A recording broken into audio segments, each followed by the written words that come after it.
Bonsoir à tous, bienvenue dans votre émission La Réunion Léla. En tout cas, nous, on est là, nous les là.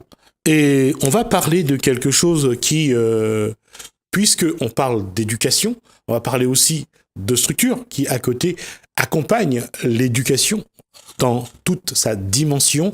On va en parler dans Causement Réunionnais.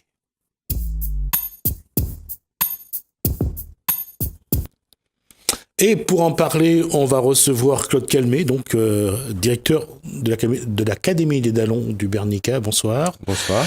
Et Saad Akoun, à qui j'ai pas demandé sa fonction. Bonsoir, je suis travailleur social à l'Académie des Dallons du Bernica. D'accord. Alors, l'année commence.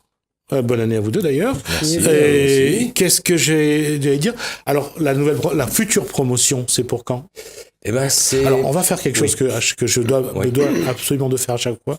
On va l'expliquer d'abord. Même si c'est redondant, c'est quoi l'Académie des Dallons?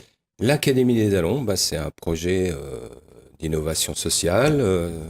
C'est la seule structure de ce type qui existe tant à La Réunion qu'en métropole. Je pense que c'est important de le dire. Qui s'occupe de personnes âgées de 18 à 25 ans, hommes et femmes. C'est des promotions qui viennent sur un contrat d'engagement de 12 mois, avec une période de 3 mois qui est axée sur le développement personnel, la citoyenneté et la définition d'un projet. Et une période de 9 mois de mission de service civique, où la mission de service civique est repérée à partir des compétences qui sont développées à l'internat. Et durant cette période, les personnes sont accompagnées sur le projet personnel et le projet professionnel, aussi par une équipe. Et donc, notre particularité, c'est qu'on s'adresse à des jeunes de 18 à 25 ans. La plus grande majorité ont un niveau 3e, et puis pour des situations de vie, donc n'ont pas pu mener à bout une formation, un parcours scolaire, voilà, donc qui sont un petit peu en recherche d'un second souffle. Donc l'objectif de l'Académie des Dallons, c'est avec les publics les plus fragiles, on va dire. Mais simplement, on leur fait une autre proposition pédagogique. C'est ce qu'on appelle, nous, la pédagogie de l'action, où on ne parle pas des difficultés des gens. On travaille à partir des ressources, de ce qu'ils amènent, de ce qu'ils savent faire, de leurs compétences. Et on avance avec ça. Alors, ma question, je disais que la dernière promotion, ça s'est terminé quand? Alors, la dernière promotion de garçons s'est terminée à la fin du mois de décembre. Et donc, c'est une promotion d'internat qui était, comme vous avez peut-être pu le voir, sur la finalisation d'un jardin pédagogique. Donc, les événements de la fin de l'année nous ont un petit peu amené on a un certain nombre de travaux sur l'académie qu'on est en train de finaliser actuellement. Et donc, cette promotion-là, donc sur son premier mois de mission de service civique, a été mobilisée sur la réalisation du jardin pédagogique qui sera présenté le vendredi 8 février avec l'ensemble de ces supports. Mais voilà, c'est une promotion d'hommes. Et donc là, on est en train de préparer l'accueil d'une promotion de jeunes femmes. Alors, c'est le même travail, qu'il s'agisse des garçons ou du sexe féminin. Pour le travailleur social que vous êtes, Saad Akoun, comment on travaille avec cette génération et comment on travaille avec les garçons puis les filles? Il y a, Monsieur Calmet a dit quelque chose d'important. Les personnes qui viennent chez nous sont des volontaires. Ce sont des personnes qui, à un moment donné de leur vie, ont décidé de se relancer, de se donner une seconde chance et de s'inscrire dans le volontariat et de venir à l'Académie des Dallons. Donc, ce qui est important aussi, c'est que chez nous, le prisme avec lequel on regarde les personnes, c'est vraiment les ressources, les compétences. C'est vraiment, quand une personne arrive chez nous, elle a certainement des freins mais on verra ça dans un second temps. Elle arrive avec tout son potentiel. Le travail sera de mettre en lumière justement pour la personne et pour son environnement le potentiel que la personne a. Et les freins, quand ils vont arriver, on va retravailler tout ça ensemble. Donc, que ce soit les garçons ou les jeunes femmes, il y a des spécificités différentes, mais on accueille tout le monde avec le même état d'esprit. Et là, en préparant la promo de jeunes femmes, on se rend compte qu'il y a un peu moins de demandes chez les jeunes femmes que chez les hommes. Hein. Et on essaie justement de préparer cette promo en demandant aux personnes qui sont volontaires, qui ont envie de se remobiliser, de se donner une autre chance, de croire en leurs compétences, de venir nous rencontrer à l'académie. D'accord. Cette promotion, elle débute quand ? Elle va débuter autour du 15 février. D'accord. Aujourd'hui, est-ce qu'il y a encore des places ? Alors oui, parce que donc on avait une promotion qui était à peu près complète à la fin de l'année dernière. Et donc il y a un certain nombre de personnes qui se sont désistées. C'est quelque chose qu'on rencontre souvent chez les jeunes femmes, c'est-à-dire autant les hommes attendent d'une certaine manière leur inscription à l'académie, et souvent les jeunes femmes elles ont un dynamisme très important, et donc souvent si on laisse 3 ou 4 mois, et ben effectivement elles vont partir sur d'autres projets. Alors, elle nous rappelle souvent après en disant voilà, c'est pas exactement ce que je voulais faire. Ça arrive souvent, ça. Mais ce qui fait qu'on a une perméabilité sur les promotions de jeunes femmes qui est plus importante. Et donc là, effectivement, on a 3 à 4 places. Et donc, pour des jeunes femmes qui peuvent être actuellement en recherche de quelque chose qui va un petit peu les soutenir et les accompagner. Donc voilà un petit peu notre situation actuelle. On va être très pratique sur ce qu'on vient de dire. Comment, si jamais il y a des jeunes femmes de 18 à 25 ans qui souhaitent se reconcentrer sur un projet donc personnel, professionnel ou de vie, l'occasion est offerte ici donc à l'Académie des Dallons. Comment rejoindre l'Académie des Dallons ? C'est très simple. Un numéro de portable 06 92 97 47 67. Ensuite, on va le répéter alors 06 92 97 47 67. Et le fixe 02 62 91 79 81. À savoir que les personnes on prend toutes les candidatures, même si la personne n'est pas dispo de suite, ça va être pour les promos suivantes. Mais on ne refuse aucune candidature, en sachant que la personne doit, avant d'entrer à l'académie, elle doit rencontrer bien sûr l'équipe pédagogique. Donc il y a un entretien qui est fait, et dans un second temps, la psychologue de l'équipe qui va évaluer un petit peu le profil de la personne et sa capacité de s'insérer dans un groupe. De vivre en groupe. Là, j'allais dire quels sont les critères justement de ce profil que vous essayez de retenir au premier passage. La motivation, c'est-à-dire l'acceptation par la personne qu'elle puisse des fois reconsidérer certaines attitudes et comportements. On va pas toucher les valeurs des gens. On n'est pas là pour les gens arrivent avec ce qu'ils sont, et on va plutôt essayer un petit peu de leur amener d'autres connaissances. Et aussi d'utiliser les connaissances dont disposent les personnes.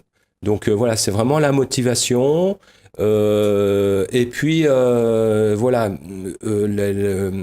des personnes qui sont qui savent pas, qui sont sûres, et qui sont pas sur la notion de projet, qui ont besoin d'avoir une expérience où ils vont toucher énormément de choses, depuis la culture, le dépassement, les ateliers, l'environnement, la solidarité, et qui vont un peu se découvrir d'une manière un petit peu différente, et qui vont à certains moments se dire ça c'est un secteur qui pourrait m'intéresser. Et là on a énormément de de nouvelles constructions qui apparaissent. Et voilà, et la personne, plus son projet est flou, meilleur c'est. Elle est la bienvenue. La seule chose qu'on demande, voilà, c'est, c'est un engagement. Cet engagement se fera autour de ce projet collectif qui est votre fil conducteur? Il y a effectivement ce fil conducteur qui est le projet collectif, mais l'engagement est évalué chaque jour. Chaque jour, dans tous les ateliers, comme a répété Monsieur Calmet, c'est vraiment ce qui est travaillé, ce qui est évalué à l'académie. C'est l'engagement, la motivation, la capacité de la personne à se dépasser, à découvrir d'autres choses et surtout à y aller parce que vraiment on mouille la chemise à l'Académie des Dalles. J'allais dire que juste pour préciser, parce que c'est combien de mois le temps à l'Académie des Dalles? C'est 3 mois? Alors, 3 mois sur l'internat. Voilà. 3 mois sur l'internat et après qu'est-ce qu'il y a après l'internat? Après 9 mois de mission de service civique. Oui. Voilà. Comment se met en place ce service civique? Le service civique, c'est de la mise à disposition. C'est-à-dire, voilà, tel volontaire a des compétences dans la solidarité, dans l'environnement, dans la culture, dans les métiers d'aide à la personne. Donc, on va se mettre en rapport avec une association partenaire. On travaille avec à peu près 90 associations. Et on va bâtir la mission autour des compétences amenées par la personne, qui ont été vérifiées par les 3 mois d'internat. La personne a acquis aussi des compétences à travers les projets collectifs, le travail d'équipe. Et donc, cette personne, la mission de service civique est calibrée. C'est vraiment du prêt-à-porter, ce qu'on propose. Et donc, ce qui permet à la personne de s'impliquer dans une mission. Et éventuellement, au bout de 3 à 4 mois, de repartir sur un autre domaine d'intervention. Donc, c'est aussi possible dans ce qu'on propose. Et là, lorsque les gens sont à cette étape-là, ils ont déjà une expérience assez conséquente sur les savoir-être, sur les savoir-faire. Et donc, émergent déjà tous les projets à ce moment-là. Et donc là, ils sont accompagnés par une chargée d'externat qui travaille vraiment le projet professionnel. Le service civique peut déboucher sur quoi après? Alors, le service civique, il peut déboucher, jusqu'encore très récemment, pour beaucoup de volontaires, il pouvait déboucher sur des contrats aidés. On a eu beaucoup de personnes qui sont parties sur des contrats de 1 à 3 ans, qui durant cette période ont pu construire des projets de formation, auxiliaires de vie, éducateurs sportifs, on a eu beaucoup de cas de figure, et pour après accéder à un emploi. Donc, ou un accès direct, ou alors après, ils étaient en capacité de faire valoir des compétences et une expérience. Aujourd'hui, la donne est un petit peu en train de se transformer. Donc là, on travaille beaucoup aussi, nous, les projets de mobilité, sur des projets ciblés, bien sûr. Et on travaille aussi avec des organismes de formation qui vont plutôt être sur des modalités d'apprentissage, parce que les personnes, on se rend compte qu'on apprend par l'action. C'est-à-dire, on ne peut pas se mettre autour d'une table et puis être sur un mode scolaire. Apprendre par l'action, c'est aussi mettre en place des jeux de rôle, des jeux de scène. On va vous proposer un exemple de ce qui a été fait par une des promotions féminines il y a quelque temps déjà. On propose de regarder cette séquence. Là, on parle de violence faite aux femmes. Voilà, exactement. De relations conjugales. Et donc là, ce sont des jeunes femmes qui avaient une vraie réflexion à ce moment-là sur ces questions-là et qu'on fait un ensemble de films. Voilà, on vous propose de le regarder. Mais ma fille, là, on peut pas vu ça. Vamos Tem uma lá, próxima casa dale que é foto, ba- dale ter- foto, vamos ter. Mais les bons. Semua asal jauh, misa kabel kan kafir. Mais les bons maintenant, t'es là, là.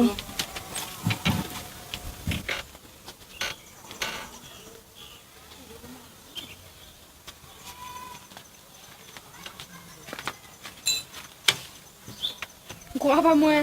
Oui. Pour le travail, quoi pas Mais moi? si, regarde comment elle va, t'es. Oublie pas. Ma fille. T'es notée à 8. Moi comment? Toi, comme t'es pété, gars. Là, j'ai changé. La refait. On va refaire. Voilà mon Oui, chéri, je- regarde. Bonjour. Bonjour. Bonjour. Ça va? Bonjour. Ça va. C'est une amie. Mais c'est quelle heure il est là? Oui, ben, je viens de rentrer, on avait des choses à faire, je suis désolée.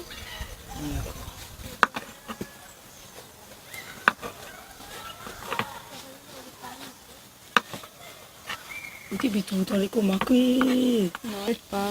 Bah, quand il est communs. Non, mais il va changer. Il va changer, il va changer. C'est quand on va en gâte à ma fille.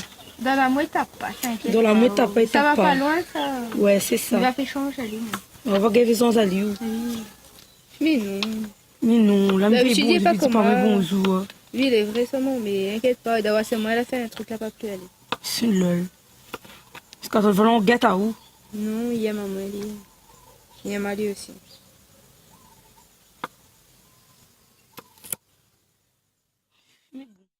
T'es ma fille. T'es les bons gars. Merci. Vous cuisinez bien, faut donner la recette. Hein? Oui. Ah oui. Goûterie, mon petit pois. Une vue. Mais pas trop, ça même. Une vue. Notez. Et alors, moi, je mange pas, moi? Mais on t'a attendu, mais tu étais pas là, et elle avait besoin de rentrer chez elle. Et moi, je mange quoi, moi, maintenant? Mais il y en Hein? Je mange quoi, moi, maintenant? il y en a. Tu peux me dire ce que je mange, moi, maintenant? Je vais manger quoi, là? C'était bon? Je mange quoi, moi, maintenant, hein? Qu'est-ce que je vais manger, là? C'est fini, ça, hein? C'est fini! C'est fini! C'est fini!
La violence faite aux femmes, on en parlera sans doute encore beaucoup cette année. On en parlera à partir du 8 mars, bien sûr, parce que la journée internationale de la femme, mais on en parlera aussi au mois de novembre, parce que ça, c'est la journée internationale de lutte contre les violences faites aux femmes, ce qu'on appelle aussi les violences intrafamiliales. En tout cas, on voit, c'est de faire prendre conscience, en tout cas, à cette génération-là, que elle n'est pas non plus à l'abri de ce genre de choses, mais de toute façon, un peu à l'égard, à l'instar de ce qui se fait à l'Académie d'Allons, c'est au moins de faire prendre conscience, de faire réfléchir. Alors, ce qui est intéressant dans ce type de documentaire, c'est pas une proposition pédagogique de l'équipe, c'est une proposition des volontaires. C'est-à-dire, les jeunes femmes ont des expériences de vie, et sur cette promotion-là, il y avait énormément de choses en relation avec les liens avec le conjoint. Et c'est les choses qu'on voit, enfin voilà, j'ai toujours un peu, je frémis toujours quand je vois un peu, parce que c'est cette pression un peu aussi psychologique. Voilà, c'est les jeunes femmes qui décident de mettre ça en action parce qu'elles ont quelque chose à raconter. Et ça fait le lien sur les jeunes femmes avec ce qu'on fait sur les projets collectifs. C'est-à-dire que là, vendredi dernier, j'étais à Savannah, on a revu des interviews des anciens ouvriers de l'usine de Savannah, qui étaient projetés sur l'ancienne usine sucrière. Et c'était aussi un projet qui avait été monté par des jeunes femmes, des petites filles dont les grands-parents avaient été des anciens ouvriers de l'usine, qui étaient encore présents vendredi soir. Et donc, ça part toujours d'une réflexion sur d'où je viens, quels sont les problèmes que je rencontre. La dernière promotion de jeunes femmes a fait un travail avec l'hôpital d'enfants autour du soin, parce qu'il y avait aussi des questionnements autour de ces questions-là. Donc ça part souvent c'est ça qui fait aussi l'intérêt de l'académie, c'est que pour chaque promotion, on va être sur des défis artistiques, des défis multiples, et qui sont actionnés par les volontaires. D'accord.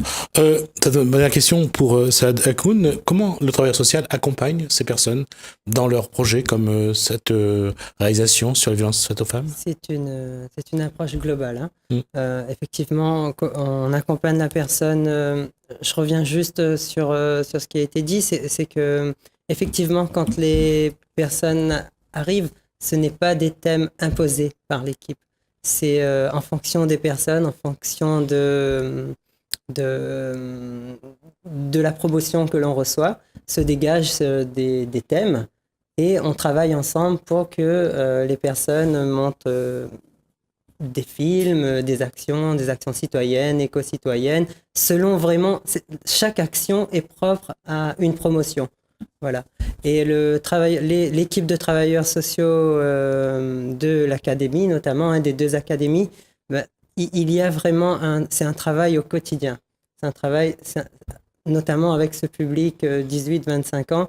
Il y a vraiment un travail. On commence par un recueil de données, hein, bien entendu, et on essaie de répondre présent et répondre aussi aux problématiques qui arrivent au fur et à mesure.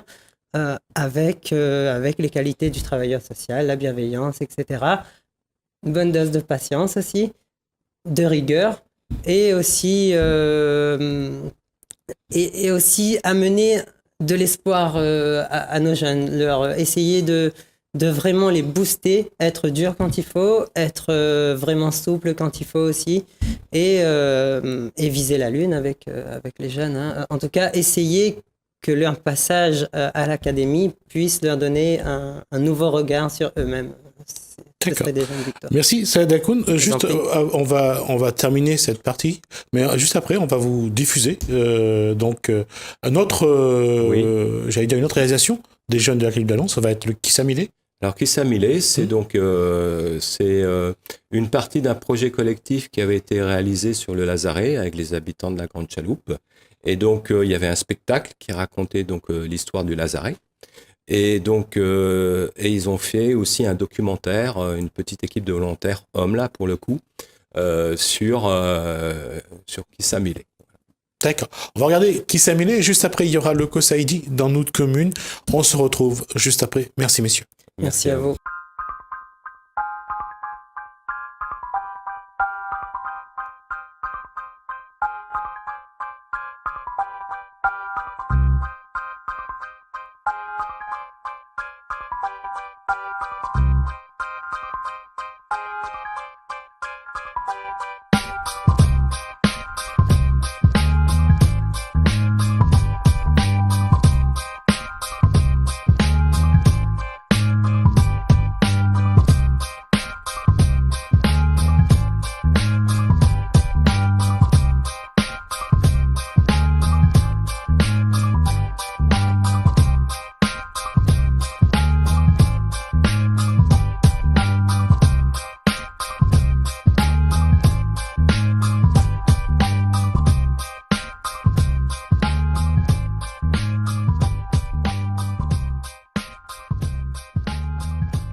Dalo Devi, tu as pas.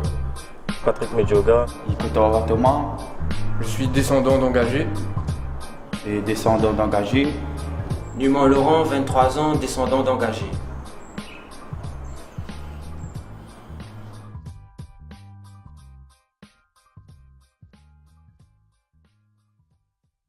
Le contexte en fait d'invention de ce site-là, c'est que après la période de l'abolition de l'esclavage, a mis en place un nouveau système de travail qui appelle l'engagisme, qui consiste à proposer des contrats de travail à des gens clés étrangers à la colonie, et donc qui viennent de tout l'océan Indien vers la Réunion. Et pour ça, il faut un sas sanitaire, il faut une entrée pour isoler le monde, pour être sûr que vous n'amènez pas des maladies dans l'île, puisqu'on n'a pas de vaccin, la médecine n'a pas les progrès que nous en avons aujourd'hui. Et du coup, ce lieu-là, il devient un lieu d'isolement pendant une période donnée, le temps de voir s'ils ont une maladie ou pas, ils produisent, ils arrivent.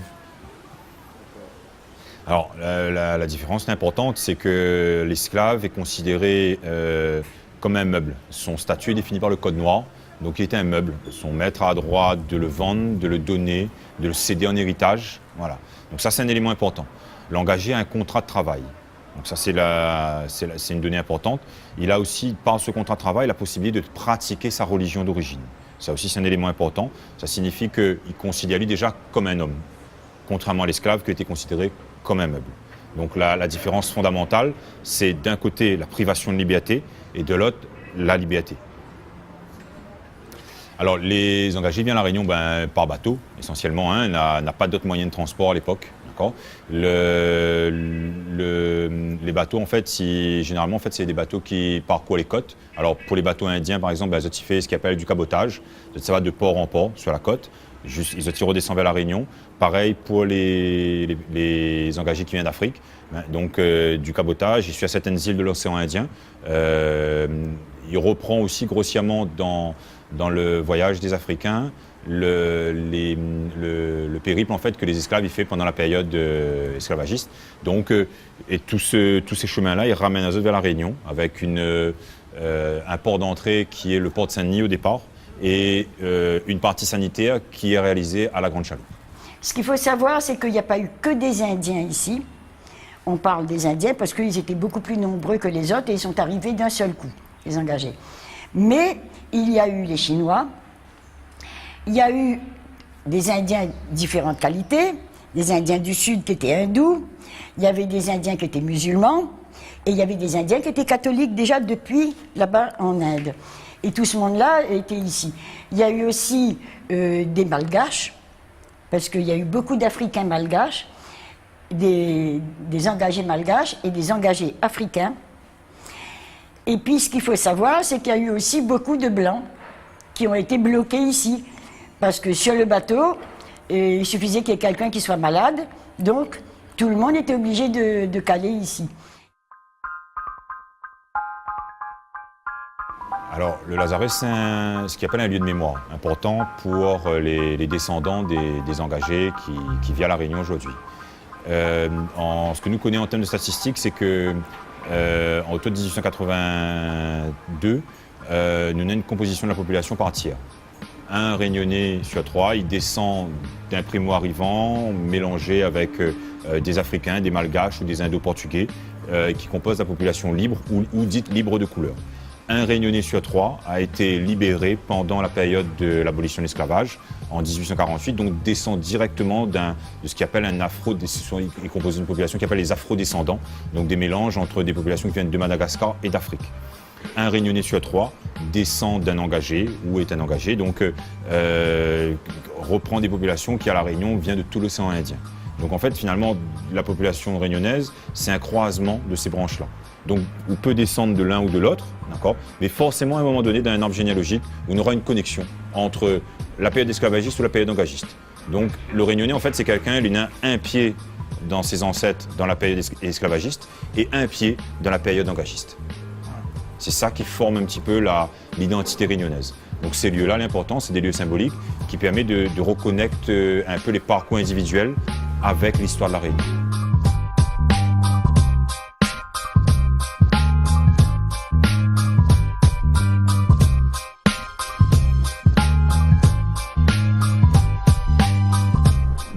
Mal appris que ils sortent plusieurs traditions que la nuit à La Réunion.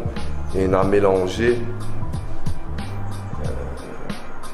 Pour moi, le Lazaret m'a apporté de connaître mieux sur mon histoire de La Réunion, de savoir ce qui m'entoure. Tout ça me rend plus fort, de connaître mon histoire, ma famille. L'histoire du Lazaret, l'a appris à moi déjà, à moi cumuler, tout ça me sort. L'a appris à moi à savoir plus sur mes ancêtres.